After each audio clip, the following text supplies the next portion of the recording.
Good afternoon, Wildcat community, and welcome back to another Tech Tip Tuesday. I'm Stephanie here in the technology department, and I am excited to share with you end of the year tech cleanup tips for this week's Tech Tip Tuesday. So, I want to talk about the strategies and tools that teachers can use to effectively clean up and organize their online documents at the end of the school year. I also want to talk about why it's an important practice and it's crucial for maintaining the data security, the optimizing the workflow efficiency, and preparing for the upcoming academic year. So let's start and take a look. It's important that when you are in either your Google Drive or your My Documents folder on your computer, to have files that are named consistently. You can see here, this is my drive, and I have Sugar Creek Charter School as kind of the top tier here.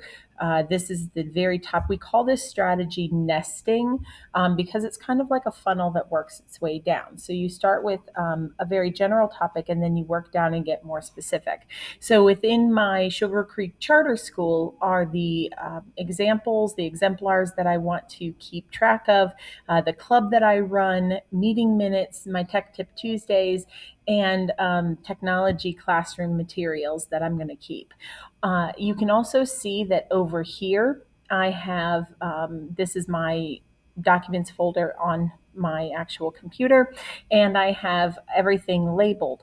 I also used this really cool website called Emojipedia to put these little pictures in after each of my names so that I can just kind of keep myself organized. It's just like a little fun thing. And so, again, if you go to Emojipedia and you search the picture that you want, you can copy and paste it when you rename your folder. Just a fun little thing to do. Uh, you can see also, in addition to using emojis to keep organized, I use color coding, and this is available in Google Drive. So if you keep things organized in your Google Drive, this is very, very easy to do. It just assigns colors to different types of folders so that you can quickly identify them. All you have to do is click what I call the snowman button right here, and it'll tell you to give you a choice to organize, and you can choose color coding from there. And I choose I love the color orange, and so all of my Tech Tip Tuesdays are in the color orange. And so it's, again, just another strategy for helping to be organized that I want to give to you. It's important also at the end of the school year to archive your old files. This is really important. So you can see in my drive here, I have my Sugar Creek Charter School, and then I have a folder called Archive, and I put a little emoji there of a little file box. And you can see I have the 2023-2024 school year. So at the end of each year, or even if you teach a semester long class at the end of each semester, you can move the old files that are no longer active but you need for records into an archive folder. And this keeps your drive and your My Documents space decluttered. And all this is a file that I created titled archive.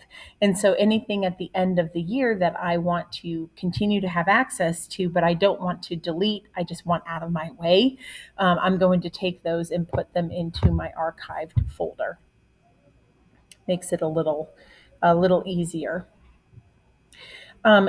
If you are a user of Google Classroom, I want to caution you that at the end of the school year, it is really important to, number one, shut down your Google Classroom. We're going to talk about that in a minute, but also do not reuse a Google Classroom.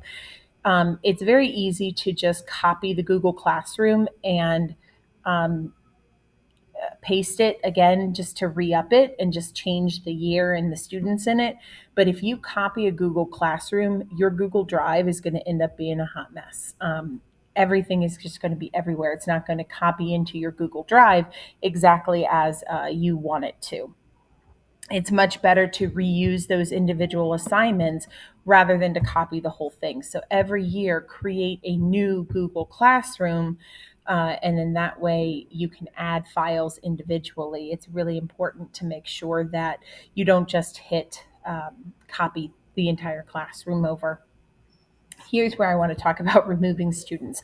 Before archiving your class, it is really super important whether you use Canvas or Google Classroom or whatever um, uh, mode that you are using.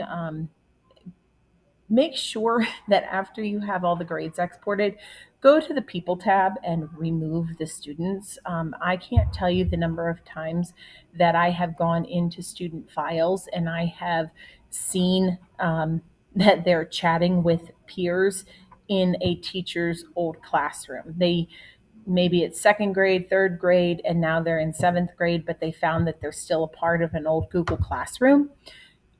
They can go in and they can chat in there. So it's super important to remove the students from the class and then archive it, because even if you archive it, they still can get in. So make sure that you are taking that extra step to remove the students from your class. So, what are the benefits? Organization, clearing out the old files in the organization of documents into folders help the teachers find materials quickly when they need them for the future. If you have everything consistently named, you are going to be able to find your resources much, much easier. And it does take a little bit of time on the front end, but it's really going to pay off at the end, because you're going to be able to quickly access things. For example, I have folders. I've started here in February, so I have folders of second grade exemplars of the assignments that I did for February, and then I have the exemplars in the February folder. Then I have March, and I have things for St. Patrick's Day and the spring that I may have saved into March. And then I have projects for April that I've done, and the exemplars are there, the directions are there, the rubrics are there. So I can go in very quickly by month and see how I laid out my pacing guide for the year and be able to access all those exemplars very, very easily. It also increases your efficiency and makes it easier to navigate for you. It also helps with your reflection and your planning for the year. And it makes sure that um, you can also quickly and easily share anything that you need to collaborate with your colleagues. You can lesson plan more efficiently with your team. And if you have an exemplar that's just outstanding that you want to share with your team, you can find it and share it very easily.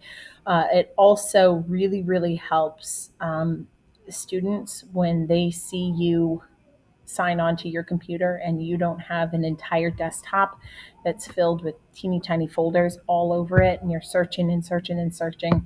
It's really beneficial for them to see if you are organized, they can be as well organized in their digital online experience. So I know that this is really a challenging topic for a lot of people. Some people look at it and think there's no way that I can do this. It's too much. I would be happy to help anybody in the upcoming days and weeks as they're cleaning up. If they want to have some more discussion about tech cleanup, you just want to come in here into the tech lab and work and ask questions as you're working. I am totally open to that. If you do a little bit at a time, it will become easier as you go along. But you got to start somewhere. So if you want some help, I would be more than thrilled to be a part of helping you. Just reach out and let me know. Take care and have an awesome EOG week.